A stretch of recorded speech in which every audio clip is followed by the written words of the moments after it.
चर्चा गरम है। सियासत भी बड़ी गजब चीज है, जिससे कभी मोहब्बत होती है, फिर उसी से अपने मापदंडों पर रुखाई भी आ जाती है। और कुछ ऐसा ही बिहार में इन दिनों कांग्रेस को देखकर लग रहा है। जिस कांग्रेस ने पिछले विधानसभा चुनाव के दौरान जिन जातियों पर जमकर मेहरबानी दिखाई थी, इस बार उन्हीं जातियों को लेकर के अलग अलग किस्म की बातें निकलकर सामने आ रही हैं, यानी उनका टिकट से पत्ता काटने की बातें हो रही हैं। तो दरअसल बिहार में जो विधानसभा के चुनाव होने हैं, उन चुनावों के पहले अगर आप कांग्रेस की रणनीतियों को देखेंगे तो राहुल गांधी लगातार इस वर्ष के आरंभ से ही लगातार कई ऐसे कार्यक्रम कर रहे हैं जिसमें उनका फोकस दलित वर्ग पर है, पिछड़ा पर है। और इन तमाम चीजों के बीच कई किस्म के सवाल वो सवर्ण वर्ण से आने वाले जो तमाम नीति निर्धारक होते हैं उनके ऊपर भी उठा रहे हैं कि आखिर क्यों सत्ता से लेकर के तमाम जगहों तक इन्हीं का आधिपत्य है, यह कथित दावा राहुल गांधी करते हैं। तो ऐसे में क्या इस बार का जो बिहार विधानसभा का चुनाव होने जा रहा है, उसमें कांग्रेस तमाम सवर्ण जातियों के जो उम्मीदवार बनने की चाहत रख रहे नेता हैं, उनका टिकट काटने जा रही है? ये बड़ा सवाल है। और इसी सवाल को लेकर के चर्चा गरम है के विशेष कार्यक्रम में आज न्यूज फाउंडेशन पर मैं हूं प्रियदर्शन और हमारे साथी धीरेन्द्र, जो बताएंगे कि आखिर इस बार बिहार में कांग्रेस के टिकट की आस जो रहे सवर्ण नेताओं का क्या होगा, क्योंकि राहुल गांधी ने तो पहले ही कई मौकों पे कहा है कि जिसकी जितनी हिस्सेदारी उसकी इतनी भागीदारी। तो धीरेन्द्र जी, हम यह आपसे जानना चाहेंगे कि बिहार में जो जाति गणना हुई थी उसमें माना गया था कि बिहार में जो अलग अलग जातियों की संख्या है उसमें सवर्ण बिरादरी से जो भी जातियां आती हैं, चाहे भूमिहार हो, राजपूत हो, ब्राह्मण हो या कायस्थ हो, इन सबकी संख्या अन्य जातियों की तुलना में काफी कम बताई गई है। तो क्या अब इस बार कांग्रेस टिकट भी उसी आधार पर देगी? इस बार बिहार विधानसभा में सवर्णों के लिए ना सिर्फ कांग्रेस में बल्कि तमाम राजनीतिक दल में राजनीति मेरे इस ब्लैक कॉफी से ज्यादा कड़वी होने जा रही है। अच्छा, वजह इसके पीछे ये है कि 1980 के बाद से राजनीति में पिछड़ों का जो दबदबा कायम हुआ और उस दबदबा के बाद सवर्ण जिस तरीके से हाशिए पर चलते चले गए, अब उनके लिए सत्ता की कुंजी दूर की कौड़ी हो गई। हाल में जो कास्ट सेंसस किया गया और उस कास्ट सेंसस के दरमियान आप इस चीज को गौर कीजिएगा, जिस समय कास्ट सेंसस अनाउंस किया गया था उस समय बिहार में नीतीश कुमार, कांग्रेस, राजद की सरकार थी। उसके बाद से राहुल गांधी जिस मुहिम को लेकर चले, राजनीति शास्त्र के लोग इस बात से सहमत होंगे कि राहुल गांधी ने लोहिया के नारा को अपना लिया। एक दौर था जब लोहिया कहते थे पिछड़ा पावे 100 में 60 है, उससे आगे गाड़ी बढ़ी, कांशीराम आए, बोले कि नहीं 100 में 80 हमारी भागीदारी। राहुल गांधी अब अपनी पूरी पॉलिटिकल माने कांग्रेस के पूरे पॉलिटिकल जर्नी को 180 डिग्री पर मूव कराते हुए, नेहरू से, जवाहरलाल नेहरू देश के पहले प्रधानमंत्री, उनसे देश में समाजवादी राजनीति की शुरुआत मानी जाती है आजादी के बाद। हालांकि नेहरू सोशलिस्ट से लड़ते रहे, लेकिन व्यक्तिगत जीवन में नेहरू सोशलिज्म के पैरोकार थे, उनकी अपनी सोशलिज्म की थ्योरी थी। लेकिन जब तक 1980 तक हम ये देखते हैं कि कांग्रेस की राजनीति हो या देश की राजनीति हो, वहां पर सवर्णों का वजूद बना हुआ था और सवर्ण लीडरशिप बनी हुई थी। 1980 के बाद इसमें परिवर्तन आना शुरू हुआ। बात करते हैं राहुल गांधी की। इनके पिताजी थे राजीव गांधी, मंडल कमीशन का सदन के अंदर इन्होंने विरोध किया था। लेकिन अब शायद राहुल गांधी को ऐसा लग रहा है कि नरेंद्र मोदी के उद्भव के बाद या नरेंद्र मोदी के उद्भव के बाद जो भाजपा जिस तरीके से पूरे देश की राजनीति पर कब्जा कर ली है, या पूरे देश में सत्ता पर कब्जा कर ली है, अब जाति का झुंझुना बजाए बगैर सत्ता प्राप्त करना कांग्रेस के लिए मुश्किल होती जा रही है। और कांग्रेस उस लाइन को पकड़ने की कोशिश कर रही है जिस लाइन पर कांग्रेस की सहयोगी दल तमाम राज्य में बने हुए जो क्षेत्रीय पार्टियां हैं, कांग्रेस अब उनके लाइन पर चलते हुए राजनीति में अपने वजूद को बचाने और बढ़ाने के लिए प्रतिबद्ध दिख रही है और खुल्लम खुल्ला कमिटमेंट है कि हम पिछड़ों की बात करेंगे दलित की बात करेंगे, और इसका एक बहुत पुख्ता प्रमाण है बिहार में, अखिलेश प्रसाद सिंह जो कांग्रेस के प्रदेश अध्यक्ष थे, उनका कार्यकाल समाप्त नहीं हुआ था। वो भूमिहार जाति से आते हैं। उनका अध्यक्षीय कार्यकाल समाप्त नहीं हुआ था, और उनके अध्यक्षीय कार्यकाल पर कोई बहुत गंभीर आरोप नहीं था। बावजूद इसके बिहार विधानसभा चुनाव के 6 महीना पहले उनको अध्यक्ष पद से चलता कर दिया जाता है, और दलित समाज से आने वाले राजेश कुमार राम को कांग्रेस प्रदेश अध्यक्ष बनाती है। ये एक क्लियर कट मैसेज है कि कांग्रेस अब किस सोशल इंजीनियरिंग के साथ आगे बढ़ना चाहती है। यह मैसेज कांग्रेस के नेताओं के लिए भी है, और यह मैसेज कांग्रेस के एलाइज पार्टी सहयोगी दल के लिए भी है, क्योंकि कांग्रेस की सहयोगी दल जिस राजनीतिक धारा के साथ आगे बढ़ रही थी और जिस राजनीतिक धारा के साथ राजनीति कर रही थी, अब वही धारा कांग्रेस ने अपना ली है। मैं आपको कुछ आंकड़े बता दूं। जैसे वर्ष 2020 के अगर हम बिहार विधानसभा चुनाव की बात करें, तब कांग्रेस महागठबंधन का हिस्सा थी, यानी कि राष्ट्रीय जनता दल, कांग्रेस, वाम दल, इन सब दलों ने एक साथ मिलकर के चुनाव लड़ा था।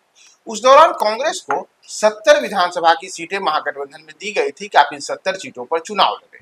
लेकिन कांग्रेस ने जब टिकट बंटवारा किया तो उसमें सवर्णों पर दिल खोल करके खूब टिकट बांटे, और स्थिति रही कि 70 में से आधी करीब करीब सीटें, यानी कि 50% के आसपास सीटें सवर्णों की थी।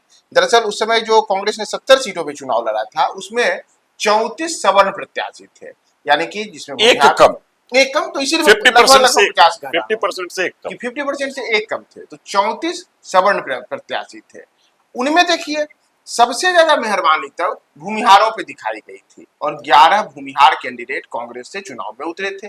इसके बाद दूसरे नंबर पर राजपूत बिरादरी से थे, जिनके 10 प्रत्याशी चुनाव मैदान में थे, जबकि ब्राह्मण 9 थे और 4 कायस्थ भी थे। इतना ही नहीं, कांग्रेस ने उस दौरान महिलाओं पर भी बड़ा दांव खेला था, और 24 महिला प्रत्याशी चुनाव में उतरी थी, जिसमें कि अलग अलग तमाम जातियों से थे। और इतना ही नहीं, कांग्रेस ने तब बिलो 50 या कहें कि बिलो 45 जो एज ग्रुप वाले यंग लोगों को, युवाओं को, कोई युवा चेहरे के तौर पे कांग्रेस को पेश किया जाए, तो 40 से 45 के एज ग्रुप वाले सर्वाधिक नेताओं को तब टिकट दिया गया था। लेकिन हमारी चूंकि बातचीत सवर्णों पर है कि पहले 70 में 34 सवर्ण, और अब जो इस प्रकार के एक तरीके से संकेत दिख रहे हैं, तो उसमें कहीं सवर्णों का पत्ता साफ ही न कर दिया जाए, ऐसे भी संकेत मिल रहे हैं। तो आखिर इसका चुनाव में कितना खामियाजा कांग्रेस को भुगतना पड़ेगा? वो क्या रहा था कि कांग्रेस 2010 में राजद से अलग चुनाव लड़ी थी, उसके बाद लगातार राजद के साथ चुनाव लड़ रही है। एक स्ट्रेटजी होती थी राजद के साथ कांग्रेस की कि राजद पिछड़ों को टिकट देती थी और कांग्रेस ज्यादातर अगड़ों को टिकट देती थी। राजद को अगड़े वोट नहीं करते हैं, उनकी राजनीति कुछ ऐसी है कि वो पिछड़ों की राजनीति करते हैं, लिहाजा अगड़ों का वोट उनको नहीं मिलता है। तो एक अंडरस्टैंडिंग थी कि अगड़ों का वोट आप लीजिए और पिछड़ों का वोट हम लेंगे। ये प्रयोग 2010 के बाद लगातार ये लोग करते रह रहे हैं, और ये प्रयोग बहुत ज्यादा सफल नहीं हो पा रहा है। दूसरी बात है, कांग्रेस के बारे में कहा जाता है कि कांग्रेस का एक अपना वोट बैंक हुआ करता था 1947 के बाद से। मैं ये बात चर्चा कर रहा हूं, जिसमें कहा जाता था कि अगड़ा, दलित और मुस्लिम, ये 3 वोट बैंक के सहारे कांग्रेस राजनीति पर काबिज रही लगभग 1980-85 तक के। 90-91 एक दूसरा दौर आया था, उस समय ये वोट बैंक नहीं चल रहा था। 91 में राजीव गांधी की हत्या हो जाती है, उसके बाद 85 में भी इंदिरा गांधी की हत्या के बाद सहानुभूति लहर चली, तो वहां पर ये वोट बैंक का फैक्टर नहीं था। लेकिन कांग्रेस का ये वोट बैंक माना जाता था अगड़ा, दलित और मुस्लिम। इसमें जबरदस्त सेंधमारी की बीजेपी ने अगड़ों को अपनाया, और कुछ हद तक पिछड़ों में बीजेपी पैठ बनाई और दलित में पैठ बनाई, और बीजेपी इस समय देश की सबसे बड़ी पार्टी बन गई। अब महागठबंधन के अंदर यह महसूस किया जा रहा है कि कांग्रेस अगड़ों का वोट कैच करने में सफल नहीं हो पा रही है। कांग्रेस को भी ऐसा लग रहा है कि जितना मेहनत हम अगड़ों पर कर रहे हैं, उतना मेहनत अगर हम पिछड़ी जातियों पर करें, दलितों पर करें, तो शायद ज्यादा सफल होंगे। और एक और पते की बात मैं आपको बताऊं, ये बार बार हम लोग चर्चा करते हैं कि कांग्रेस किसी भी सूरत में अभी तक तेजस्वी यादव को बतौर सीएम कैंडिडेट स्वीकार करने के लिए तैयार नहीं हो रही है, खुल के नहीं बोल रही है। इसके पीछे की एक रणनीति यह भी मानी जा रही है कि पिछड़ों में रेस्ट यादव जो कम्युनिटी है, उनको यादव से एलर्जी है, लिहाजा कांग्रेस ये चाहती है कि हम तेजस्वी यादव को सीएम कैंडिडेट के रूप में अनाउंस ना करे, ताकि चुनाव के समय तक जो पिछड़ी जातियां हैं, जो यादव नहीं है, गैर यादव पिछड़ी जातियों का वोट उनको मिल सके। कांग्रेस बड़ा दांव लगाएगी इस बार पिछड़ी जातियों पर, दलितों पर।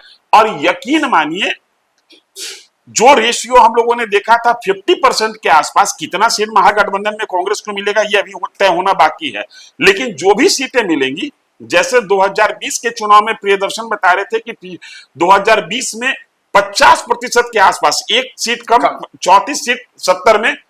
इस बार अगड़ों को कांग्रेस अपनी ओर से किसी भी सूरत में 25 से 30% सीट से ज्यादा नहीं देने जा रही है।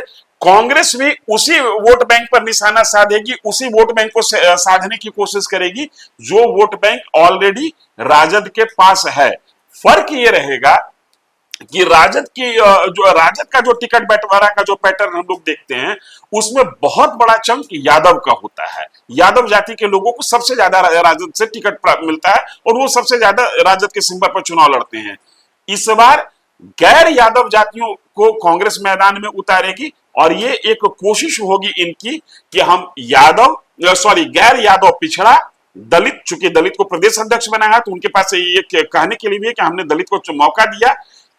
गैर यादव पिछड़ा, दलित और मुस्लिम समाज का एक कॉम्बिनेशन बना कि एक नई प्रयोग करने की कोशिश करे। और ये कोशिश राहुल गांधी पिछले लोकसभा चुनाव के पहले से कर रहे हैं। सफल होना ना होना एक अलग विषय है, लेकिन कंसिस्टेंटली कांग्रेस अपने इस प्रयोग पर, अपने इस तर्क पर पिछले 2 साल से काम कर रही है और उसी काम का ये नतीजा होगा। मैं फिर जिम्मेदारी के साथ कह रहा हूं कि 25 से 30% से ज्यादा सीट इस बार अगड़ों को कांग्रेस नहीं देने जा रही है। अच्छा, आपको क्या लगता है, कहीं ऐसा तो नहीं कि जो अगड़ी जातियां हैं, जिनका हम बार बार नाम ले रहे हैं, इन जातियों ने चूंकि कांग्रेस पर भरोसा करना छोड़ दिया और एक तरीके से कहें कि अघोषित तौर पे भारतीय जनता पार्टी और एनडीए के साथ हो चले हैं, इस कारण अब कांग्रेस का इनसे मोह भंग हो रहा है, या फिर ये किसी रणनीति का हिस्सा है? देखिए, है क्या, मैं ईमानदारी से अगर कहूं तो बिहार की राजनीति में अगड़ों को एक तरीके से पॉलिटिकली अछूत घोषित कर दिया है। यानी न केवल कांग्रेस बल्कि तमाम, बिल्कुल, ये सिर्फ कांग्रेस की बात नहीं है। आप जो देश की सबसे बड़ी पार्टी होने का दावा करती है और बिहार में भी राजद के बाद जो संख्या बल के आधार पर सबसे बड़ी पार्टी है, बीजेपी लीडरशिप को आप उठा के देखिए। जो बीजेपी कार्यालय में पदाधिकारी हैं, जिनका बीजेपी में चलता है, जो बिहार की राजनीति को जानते हैं, उन सब तमाम लोगों को पता है कि बीजेपी में अगड़े हाशिए पर हैं। और हम लोगों ने कल ही इस पर डिस्कस किया है कि बीजेपी से ही, बीजेपी के पुराने दिग्गज नेता जो कि आज किसी कारण से हाशिए पर धकेल दिए गए हैं, राजीव प्रताप रूढ़ी, अगड़ों की राजनीति करने की बात कर रहे हैं। इसका मतलब ये है कि बीजेपी में भी अगड़ों को तवज्जो नहीं मिल रहा है। बीजेपी के अंदर भी अगड़ों को लेकर एक अकुलाहट है, बीजेपी में भी अगड़ों के अंदर एक अकुलाहट है कि हम इस पार्टी को, कांग्रेस छोड़ के हम यहां आए थे और यहां भी हमको वैल्यू नहीं मिल रहा है। अब तीसरी जो पार्टी निकलती है, आरजेडी। आरजेडी में अभी तक का जो ट्रेंड है आरजेडी का, जनता दल के दौर से लेकर अभी तक हम देखें तो अगड़ों के लिए वहां पर डबल डिजिट से ज्यादा, मतलब किसी तरीके से 10 सीट अगर मिल जाए उसमें समेकित चारों अगड़ी जातियां हैं, ये बहुत बड़ी बात होती है। अदरवाइज भूमिहारों के लिए तो शायद राजद का दरवाजा बंद ही रहा है।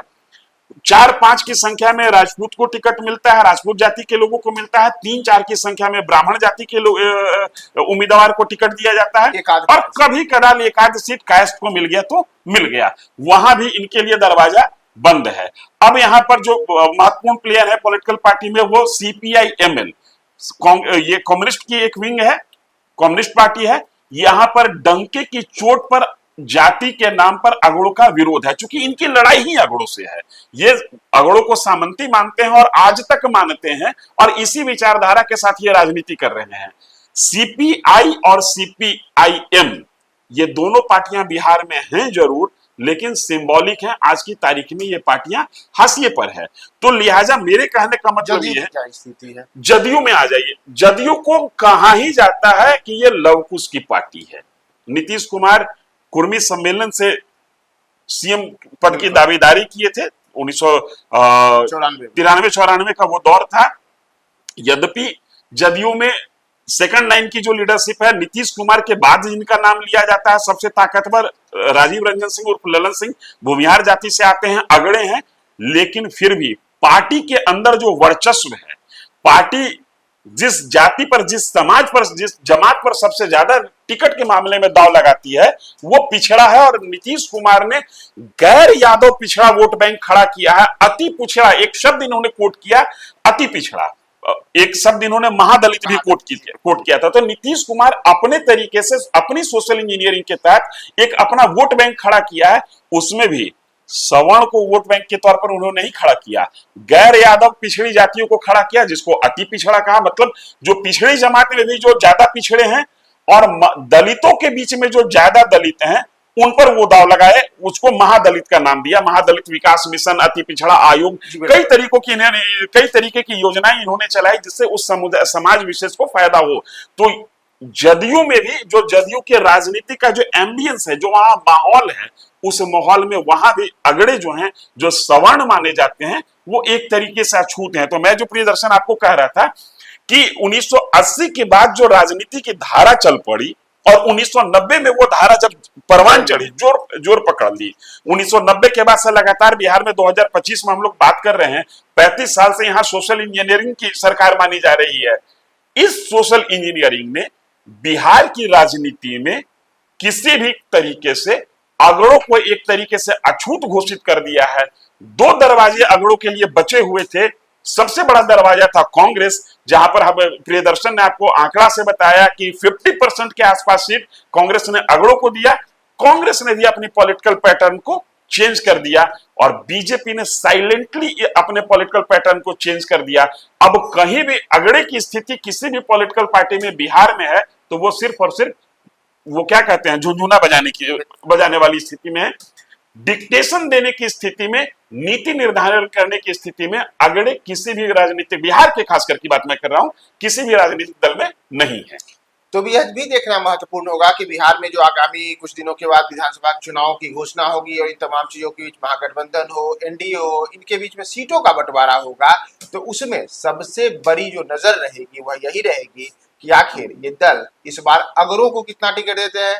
जैसा हमारे सहयोगी धीरेन्द्र जी ने आपको बताया कि वे काफी जिम्मेदारी से बता रहे हैं कि 25 से 30% भी अगर अगरों को किसी कांग्रेस और भाजपा में टिकट मिल जाए तो ये बड़ी बात होगी। तो देखना होगा कि अगरे हाशिए पर और कितना जाते हैं या फिर उनके लिए कोई बड़ा पिटारा। मैं फिर उस लाइन को दोहरा देता हूं कि अगड़ों के लिए बिहार में राजनीति मेरी इस ब्लैक कॉफी से भी ज्यादा कड़वी होने जा रही है और ये लगातार कड़वी होती जा रही है।